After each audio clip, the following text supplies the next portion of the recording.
नमस्कार दोस्तों, कैसे हैं आप लोग। आशा करता हूँ कि आपने डे 2 और डे 1 का जो टॉपिक दिए थे, टारगेट था, उसको आपने कंप्लीट कर लिया होगा। अब डे 2 और डे 1 का आपको मिल जाएगा एक्सप्लेनेशन, उसके साथ साथ मिल जाएगा, परेशान मत होइएगा।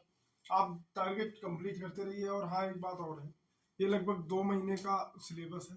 इसमें कंप्लीट नहीं हो पाएगा आपको, लेकिन एक बार यूपीएसआई का पूरे सिलेबस से आपको परिचित कराया जा रहा है। आप इतनी तेजी से पढ़ते रहिए, एक बार परिचय हो जाएगा जब 2 महीने में, तो अगला जब आप करेंगे तो 2 महीने में और अच्छा हो जाएगा। अभी समय है पेपर होने में, 7-8-10 महीने का तो समय है ही। तो इससे क्या है कि आपका सिलेबस 2-3 बार कंप्लीट हो जाएगा तेजी में। आप जैसे एक बार आप 2 महीने में कर लोगे तो पूरा सिलेबस क्लियर हो जाएगा, एक बार दिमाग में आ जाएगा क्या क्या सवाल आते कैसे आते।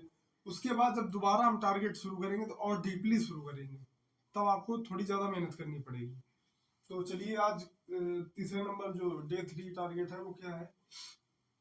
हिंदी में आपको विराम चिन्ह 8, 10, 10, 11 है जो ज्यादा आते हैं, है तो 18, 19, लेकिन 10, 11 है। आदित्य पब्लिकेशन में 1 या 2 पेज में है, वो लगा लेना। उनके साथ साथ उनका सवाल प्रैक्टिस कर लेना। जो मैं टारगेट दे रहा हूँ हिंदी का, तो मुझे लगता है आपने आदित्य ले ली होगी। तो चैप्टर पढ़ने के बाद उसके जो सवाल उसमें बहुत ज्यादा दिए रहते हैं, उनकी प्रैक्टिस करना बहुत जरूरी है। सेम चीज आप मैथ में करना है। सरलीकरण मैंने बताया था आपको, उसके 20 सवाल, और लासा नया चैप्टर, इसके लगभग 30 सवाल आपको लगाने हैं मैथ में। ये अपने मन से आपको लगाने हैं।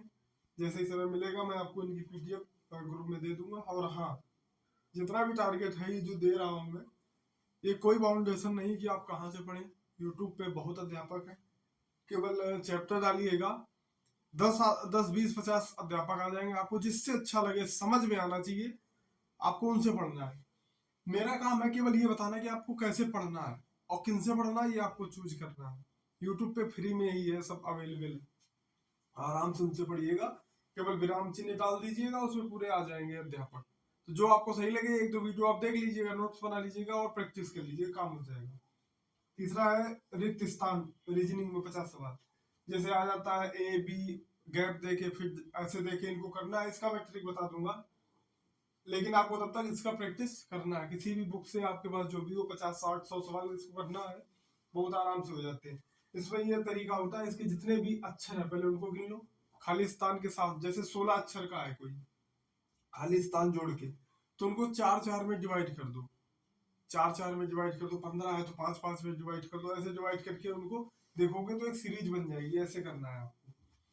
अब अगला आ गया संविधान का, ये लास्ट रहेगा। इसके बाद सीधे संविधान की किताब पे हम लोग आ जाएंगे। तो संविधान में 1935 से लेकर 1947 तक जो प्रमुख घटनाक्रम हुए हैं, उनको आपको देखना है। जैसे 1942 का, 1942 में, 1945 में भी, 47, 46 सब इन ये बहुत महत्वपूर्ण है। क्योंकि संविधान के गठन की प्रक्रिया 1935 वाले जो भारत शासन अधिनियम आया था उसके बाद से शुरू हो गई है। तो इससे आपको देखना है कि कहाँ क्या हो रहा है, कैसे सीटों का बंटवारा हो रहा है, कैसे क्या चुनाव हो रहा है, ये आपको देखना है, ये बहुत जरूरी है। अब आ गया इतिहास में। आपने सिंधु सभ्यता, जैन धर्म, बौद्ध धर्म पढ़ लिए होंगे। अब वैदिक सभ्यता आपको देखनी है। वैदिक सभ्यता में आपको नगरों के नाम, जैसे पुराने नगर का नाम कुछ और था, अब कुछ और है। नदियों के नाम, जो 8-9 नदियां हैं उनके अब नाम क्या है, पहले क्या नाम थे। वेद, जो 4 वेद हैं उनके उपवेद, उनको जो बोलने वाला, पढ़ने वाला, उनको क्या बोलते हैं। बहुत धर्मु वगैरह किसको बोलते हैं, ये देखना है। साथ ही साथ वेदों में जैसे ऋग्वेद के कितने पार्ट हैं, किस पार्ट को किसने लिखा है और उसमें किसका वर्णन है। 10 पार्ट हैं जो उनमें किसने लिखा है, उसमें किसका वर्णन है, ये आपको वेदों में देखना है। ठीक, जैसे अब कौन सा उपवेद सबसे बड़ा है, कौन सा छोटा है, सबसे छोटा है, और किस उपवेद में क्या दिया है, इसको आपको लूसेंट से आप अगर पढ़ लोगे तो शुरुआती है, आराम से धीरे धीरे पढ़ लीजिएगा, समझ में आ जाएगा। तो ये रहा आपका डे 3 का टारगेट, इसको आप कंप्लीट करिएगा। और ऐसे ही हम टारगेट आपको देते रहेंगे, इसको कंप्लीट करते रहिए। कुछ नहीं करना है, यूट्यूब पे जाना है, यूट्यूब पे डालना है चैप्टर का नाम, 10 अध्यापक आ जाएंगे, उनमें से जो समझ में आए उसको पढ़ो और नोट्स कर लो, कोई दिक्कत नहीं है। ठीक है, तो आप पढ़ते रहिए, बस स्वस्थ रहिए, मस्त रहिए। अगला टारगेट हम आपको देते रहेंगे। जय हिंद।